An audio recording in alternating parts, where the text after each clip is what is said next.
Brahma Gyan, from the Advaita Vedanta perspective, the straight answer would be Brahma Gyan is the knowledge of the form I am Brahman. In Sanskrit, Aham Brahmasmi, and that's Brahma Gyana. Brahma means the ultimate reality, or Brahman, or Brahma, and Gyan just means knowledge.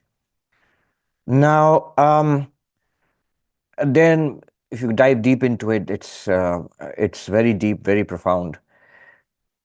Basically, the idea is that there is an ultimate reality in this universe. And that's not so controversial, because I think even most reductive materialist scientists also would say, yeah, sure, there's reality, and that reality is matter and energy and time and space. But what Advaita Vedanta considers to be reality um, is that you are that reality. That's the core of Advaita Vedanta. So, now, on the face of it, I am that ultimate reality. Well, I would prefer it that it is right, but it doesn't seem so. See, when we look at ourselves, we see ourselves as a very small being.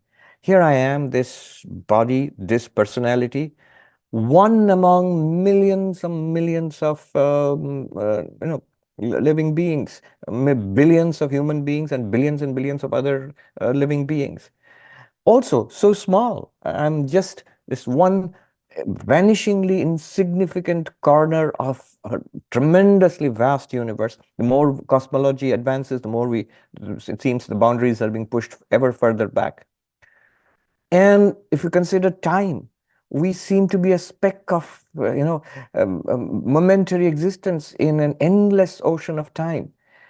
So whether it's an object, individual, as an individual being, or in the vastness of space, or in the eternity of time, we seem to be extremely limited. And um, our lives, we're not very clear what the point of it all is, and it seems to be vanishingly small and insignificant. So that's the starting point. That's what we naturally feel when we look around the world and look at ourselves, whoever we are, wherever we are. And Advaita Vedanta reverses that. It's very radical. It says that, no, you are actually not just this limited body and mind. You are something much more profound, extraordinarily deep. You are this limitless existence, consciousness, bliss. So, not that you are a tiny, insignificant corner of the universe. Rather, all of space is actually an appearance in you, as you might have experienced in a dream universe, for example. When you wake up from a dream universe, you feel, oh, all the world that I saw in there, it's just a dream. So therefore, all of it was, in a sense, imagined in my mind. Something like that. All of what we consider to be physical space is actually in you. You are not in space. Space is in you, as you, the real you. Time. You are not a tiny, instant in time, a body which is born and dies within a few years. No, rather, time also is an appearance in you. You are, if I can say, more eternal than time itself. And all of this is you already. It's not something that has to be accomplished. It's always has been a fact.